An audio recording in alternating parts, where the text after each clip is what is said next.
Is it morning or afternoon yet? It's afternoon. Morning. Good morning, San Luis Obispo. Let's try that one more time so everybody could hear us around the Central Coast. Good morning, San Luis Obispo. Thank you for inviting me to be here with you today. This is extraordinary leadership. This is great engagement, and now more than ever, we need to step up. So you're a great sight for sore eyes coming from Washington. I got here yesterday, and this is the energy I need to be an effective member for you in Washington. So thank you for coming out. Thank you for energizing us. Thank you for everything. I want to start out by thanking Robin Berry and Laura Hirahara for their leadership in organizing today, and all the other organizers that help. You are helping harness this unprecedented political energy and engagement at such a pivotal moment in our nation's history. More than ever, we need this type of energy. This morning, I'd like to say thank you to those that don't hear it enough. Thank you to Planned Parenthood employees that keep showing up to work for those of us who need you, in spite of the harassment that you are subjected to day in and day out. We are here to tell Congress and the administration that we refuse to let them dismantle the progress we've made for women's rights. For years, we've seen the Republicans successfully chip away at women's access to health care.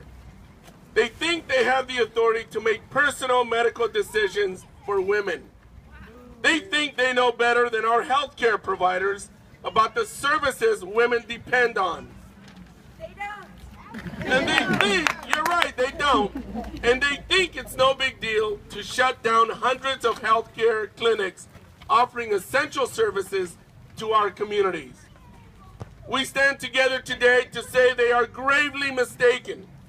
We must stand up and defend our Central Coast Planned Parenthoods, not defund them. Throughout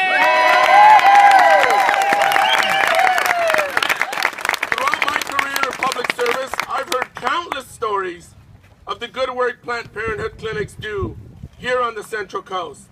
Stories of women who were able to attend college or enter the workforce because they were provided access to family planning. Women whose lives were literally saved because Planned Parenthood caught a case of cervical cancer early enough.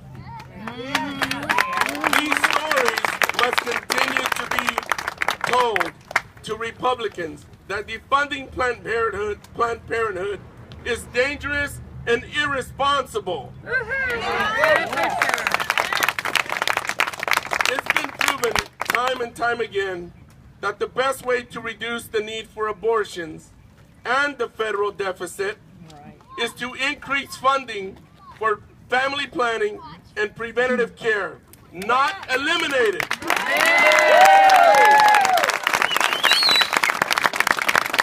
Republicans have chosen to ignore the facts surrounding this.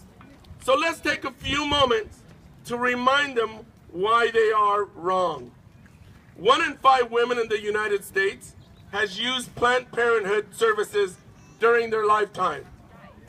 And nearly 3 million women and men show up each year for medical care at Planned Parenthood. That's right.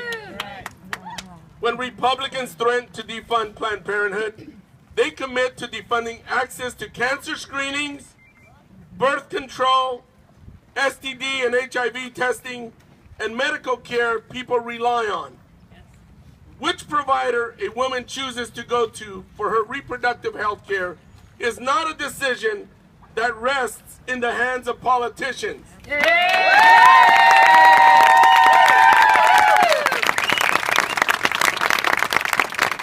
right to a safe and legal abortion has been the law of the land for over 4 decades. Yes. And we are all here today to say that we are not going to let Donald Trump or anyone else turn back the clock.